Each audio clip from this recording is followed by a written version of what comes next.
Saya sahabat. Yo, this is Faiz Onur and welcome to my channel.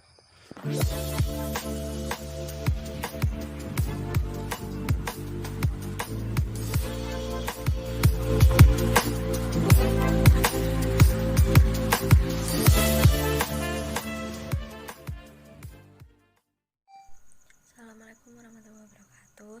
Nama saya Rizkyana Agustin, NIM 2519121. Kami dari kelompok 7 akan menjelaskan tentang sholat Idain atau sholat Id. Yang pertama yaitu pengertian sholat Idain. Idain sendiri berasal dari bahasa Arab yang artinya dua hari raya. Dua hari raya yang dimaksudkan di sini yaitu hari raya Idul Fitri, yaitu sholat 2 rakaat yang dikerjakan setahun sekali, tepatnya pada tanggal 1 Syawal pada pagi hari. Sementara sholat hari raya Idul Adha itu sholat 2 rakaat yang dikerjakan setahun sekali, tepatnya pada tanggal 10 Dzulhijjah pada pagi hari juga. Yang kedua yaitu hukum dan disyariatkannya sholat hari raya Idul Fitri dan juga sholat hari raya Idul Adha. Hukum kedua sholat hari raya ini adalah, atau sholat Id ini adalah sunnah muakkad, yaitu sunnah yang sangat dianjurkan. Hari raya ini disyariatkan pertama kali pada awal tahun Hijriyah, seperti diriwayatkan oleh Anas. Mereka penduduk Madinah memiliki 2 hari raya, hari di mana mereka bermain dan juga bergembira. Sampai Rasulullah SAW hijrah ke Madinah, Rasulullah SAW bertanya, apakah tujuan dan arti 2 hari ini? Mereka menjawab, pada zaman jahiliyah dulu kami atau mereka bermain pada 2 hari raya ini. Rasulullah SAW berkata, sesungguhnya Allah Subhanahu wa Ta'ala telah mengganti hari raya itu dengan hari raya yang lebih baik, yakni hari raya Idul Fitri dan juga hari raya Idul Adha. Hadis riwayat Nasai dan Ibnu Hibban. Hukum sholat Idul Fitri juga sunnah muakkad, yaitu sunnah yang sangat dipelihara dan dianjurkan oleh Rasulullah SAW kepada umatnya. Dalil yang menunjukkan atas disyariatkannya sholat Idul Fitri salah satunya Al-Quran surat Al-Kautsar ayat 2, yang artinya, maka dirikanlah sholat karena rohmu dan berkurbanlah. Terima kasih. Wassalamualaikum warahmatullahi wabarakatuh. Baik, saya akan melanjutkan bacaan dari teman saya. Saya akan melanjutkan bagian C, yaitu waktu pelaksanaan sholat Id. Jadi waktu pelaksanaan sholat Id berawal sejak matahari mulai meninggi sampai dengan tergelincir secara sempurna.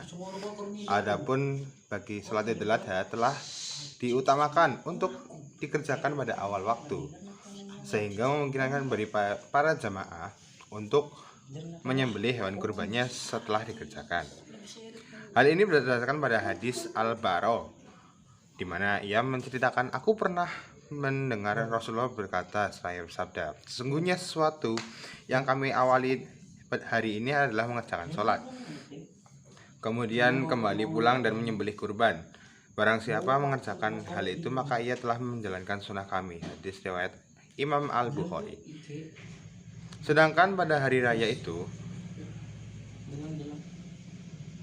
dianjurkan untuk mengakhirkan waktu pelaksanaan sholat.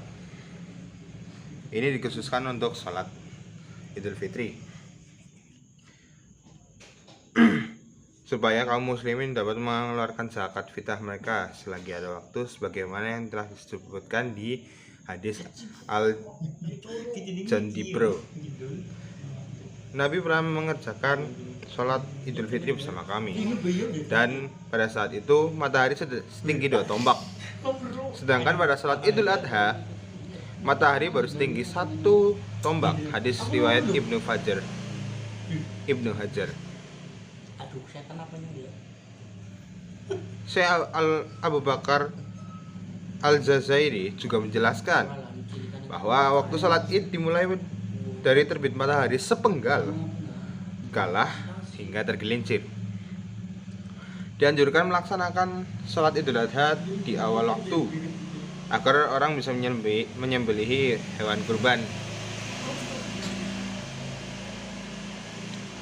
Adapun sholat idul fitri sebaiknya diakhirkan agar orang punya kesempatan untuk mengeluarkan zakat fitrah.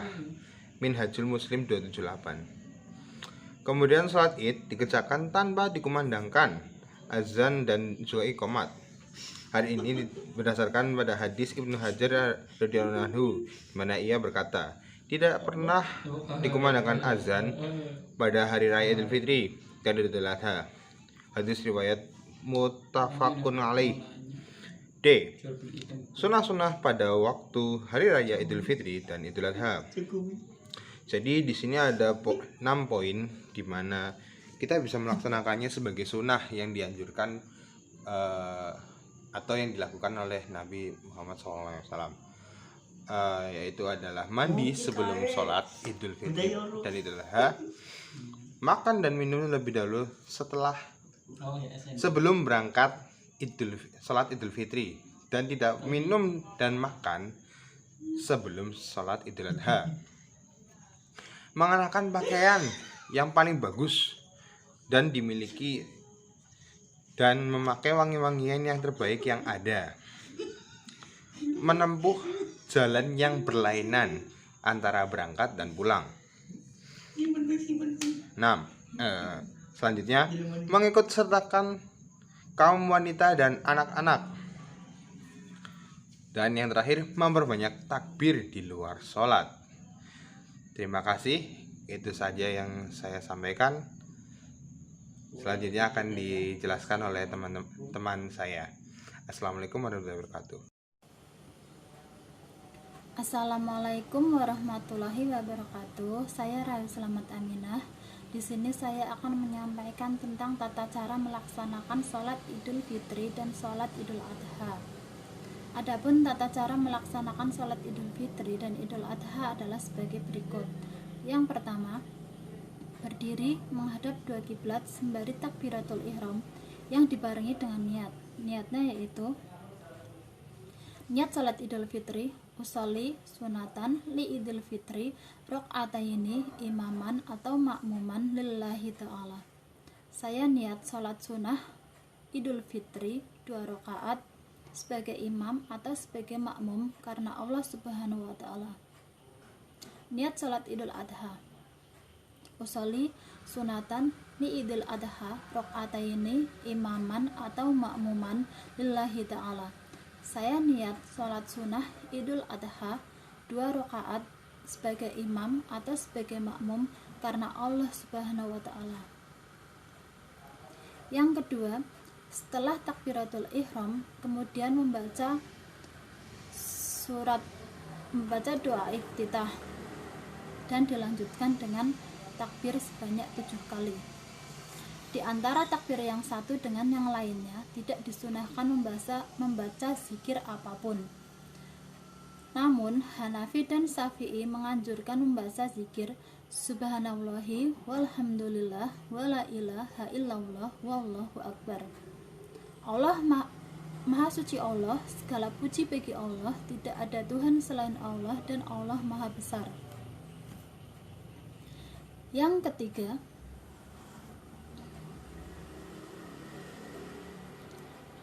membaca surat Al-Fatihah yang kemudian dilanjutkan dengan membaca surat Al-Quran. Yang keempat, setelah itu gerakan ruku', i'tidal, sujud dan duduk di antara 2 sujud dilakukan seperti biasa sebagaimana sholat fardu. Yang kelima, memasuki rakaat kedua setelah bangun dari sujud membaca takbir sebanyak 5 kali. Yang keenam, Setelah itu gerakan dilakukan sebagaimana sholat fardu hingga sampai salam. Yang ketujuh, setelah sholat selesai, kemudian khatib berdiri untuk melakukan 2 khutbah.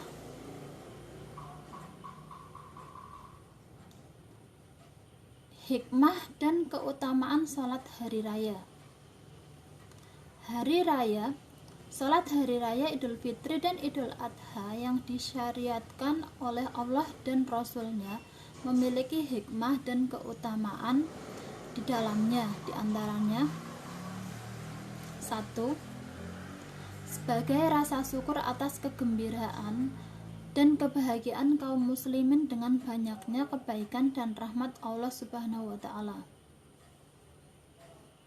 Kebahagiaan karena keberhasilan telah melaksanakan 2 rukun Islam yang agung, yaitu puasa Ramadan dan haji. Pada Id tersebut, Allah Subhanahu wa taala mengampuni dosa-dosa para jamaah haji dan orang-orang yang berpuasa Ramadan serta mengaruniakan rahmatnya kepada mereka. Dengan begitu, sholat Id sebagai ungkapan rasa syukur kepada Allah Subhanahu wa taala. Yang kedua, sebagai syiar, ajang mempererat silaturahmi dan persatuan kaum muslimin. Hal ini merupakan hikmah dari diserukannya kaum muslimin berkumpul di tanah lapang. Sekalipun kaum wanita yang sedang haid, selain mengerjakan sholat, mereka yang berhalangan mengerjakan sholat dianjurkan untuk mendengarkan khutbah. Hadirnya kaum muslimin akan mempererat tali silaturahmi dengan saling bertatap muka, bersalaman, hingga saling mengucapkan selamat. Dengan begitu, rasa kebahagiaan di hari Id akan lebih terasa di wajah kaum muslimin sehingga dapat menambah rasa syukur kepada Allah Subhanahu wa taala. Sekian dari kelompok kami, dari kelompok 9. Apabila ada kekurangan dan kesalahan dari kelompok kami mohon maaf. Wassalamualaikum warahmatullahi wabarakatuh.